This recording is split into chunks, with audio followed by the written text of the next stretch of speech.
Kur be pažvelgsi, dykumos, nuolat alinanti saulė ir smėlio audros, aštrus akmenys ir spygliuoti krūmynai.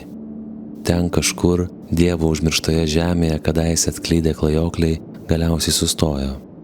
Nusiavė pritrynusius batus, pririšo žirgus, pastatė koplyčią, mokyklą, banką ir vaisių kelią. Centrinėje aikštėje dygo protėvių skulptūros, o aplink jas lipdė namukus.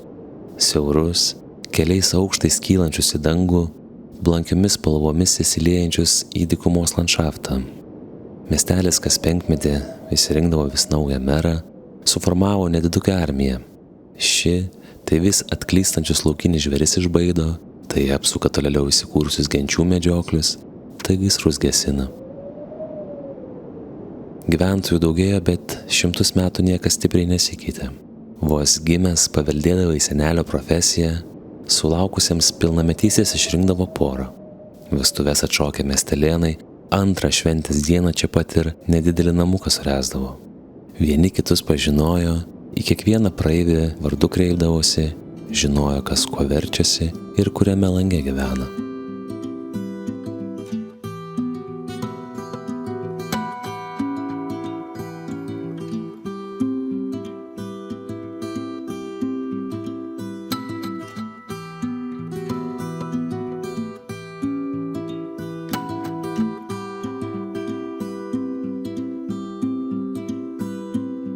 Gruodis nuo pat mažų dienų kitoks nei kiti vaikai. Susimąstęs, mieliau besirenkantis vienatvę nei šurmulį. Nedžiugino jo nei senelio mokomas batsiuvystės menas, nei spalvingos miestelio šventės, nei nuolatiniai kaimynų klausimai ar šypsenos. Artėjant dienai, kai teks vesti pasirinktą merginą ir palikti namus, jis dar labiau užsisklindė. Galiausiai, likus 3 dienoms iki pilnametystės žyminčios šventės, pačiupęs kelti svarbiausių daiktų jis išsliūkino iš tėvų kiemo. Perlipęs medinę miestelį juosiančią tvorą, patraukė tolyn į dykumą.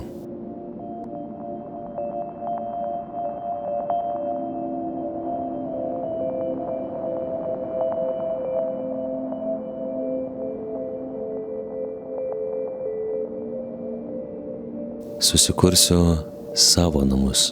Gyvensiu su kuo noriu ir kaip noriu, atokiai, be minios pažįstančių. Žydės sodai, rytais ežere nuo leptelio gaudysiu žuvį. Kalnai, aplink kalnai ir paukščiai. Mano moteris augins pomidorus ir bazilikus. Aš kažką sumedžiu, kad ir valtis drošiu. Vakarais po darbų lipsim ant stogo. Gerdami arbatą mėgausime saulėlydžiais. Susikursiu savo namus. Balsu kalbėjo, kūrė ateities planus, šypsojo, džiaugiasi savo pasirinkimu, savo maištu, savo avantiūrą.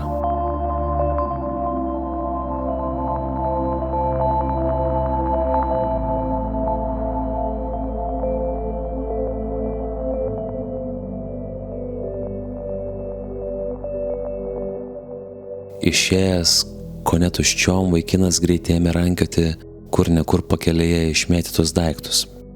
Ką iš smėlynų ištraukė, ką gyvenvietėse radęs, ką šiukšlyne pričiumpa. Štai prie kuprinės jau sega seną arbatinuką. Būsimiems namams, poilsio ritualams. Ryšulėlis knygų, svetainės bibliotekai, savaitgalio skaitiniams. Priėjęs vandenyną dailiausių akmenų prisrankiojo, vandenų nuskalautų šakų, verandos dekoracijoms.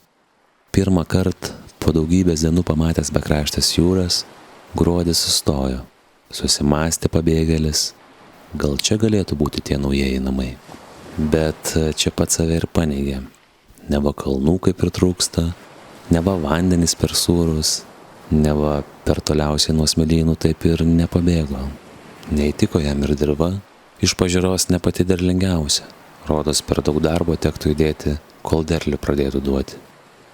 Naktį praleidęs kopose rytą patraukė tolyn. Dienas keitė savaitės, savaitės mėnesiai, metai. Apsikrovęs nuolat augančią rastų daiktų krūva iš tolo atrodė kaip neregėtas gyvis, sunkiai atpažįstamas beformis objektas.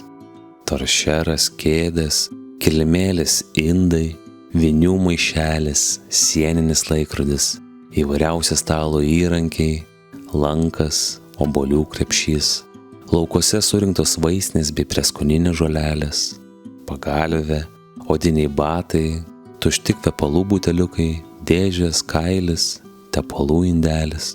Vargiai ir pats beišvardintų viską, ką mantoje sukrovęs. Dienas keitė savaitės mėnesiai, metai, daiktų daugėjant sulinko kupra. Jau ir atsistot po žvarbios nakties darėsi vis sunkiau.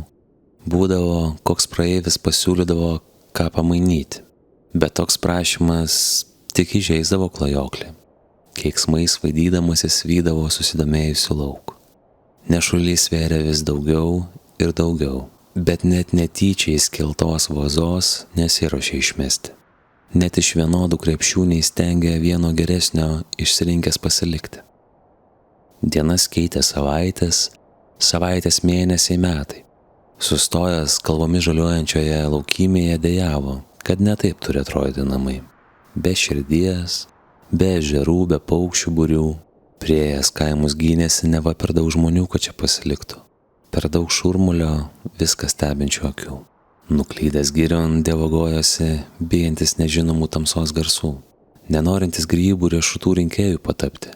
Sėti rakėti nori. Ir šiaip, kaipgi per tankius medžius saulėlydžiais gerėsis.